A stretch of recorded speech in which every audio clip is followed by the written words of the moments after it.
Excellent. I think you make a very good point about, and it was sort of going to the other gentleman's point over there about, you certainly can achieve in an enterprise agreement flexibilities, uniform terms and conditions, and you can take yourself obviously out of 2 or 3 or 4 different modern awards in that process. And if you're in a situation where you're already paying above award levels, well then I suppose you can make the argument that yes, entering into an enterprise agreement achieves flexibilities and maintains similar REM levels.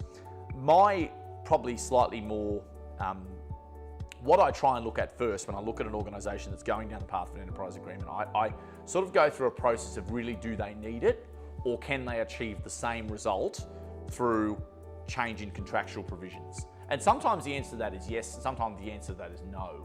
So I remember going through a enterprise agreement process, a little bit of a probably a different environment, but a fireworks business was looking at implementing an enterprise agreement. They looked at a competitor that done the same, and they were talking about certain loadings and things like that. And we worked through it and we thought, well, we could get on the path of an enterprise agreement, but these are the longer term risks associated with that. And then in the end, we came to the realization that they could have quite easily achieved what they wanted to achieve through contractual change and things like that. So I think, look, I'm probably being a little negative on terms of the organisation's enterprise agreements being a necessity rather than a nice to have.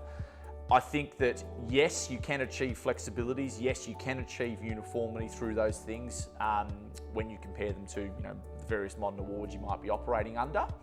On your point in relation to the bargaining agent, I think you're also right on that, because what that enables you to do is it also enables you to have one person at the table who's not emotionally invested in the outcome as well.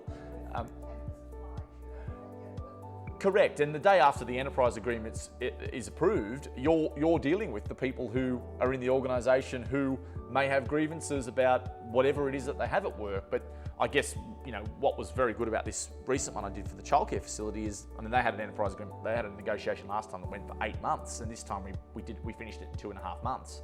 And a lot of the proposals we were able to kind of, I was being used as kind of the negotiating frontman in that situation, and we were able to provide answers and provide guidance through the process that just move the outcome quicker to conclusion, rather than getting into emotional arguments about, well, I do this and I do that and you should see this and so on, and those sorts of arguments. So look, all very, very good points, and yeah, look, I think that it's going to be interesting to see whether, what I'd like to see in these reforms is the ability, and what the disappointing thing about the way that the Commission has dealt with enterprise agreements in the last few years is that in theory it's supposed to be better off overall when you look at the overall agreement, but over the last few years what we've seen is a very line by line approach to the approvals. So is this condition better than that? Is this condition better than that? Is this condition better than that? And it's not supposed to be that way. It's supposed to be a holistic look